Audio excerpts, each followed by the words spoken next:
In this video I'm going to show you how to get unbanned on TikTok.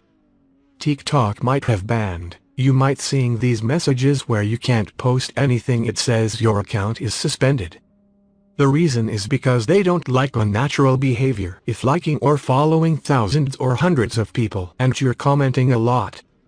To fix this problem, you need to do is tap on the me icon on the bottom right.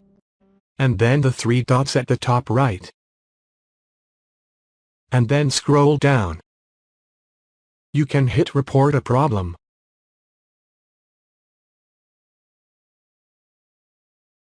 Now you can tap account and profile.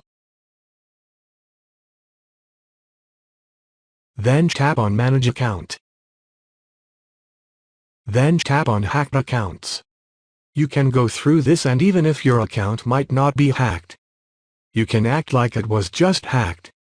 You can just hit no. Still have a problem.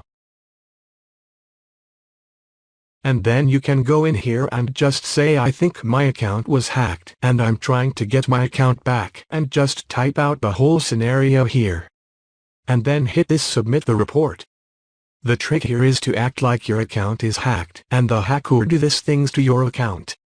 Hopefully they will unban you.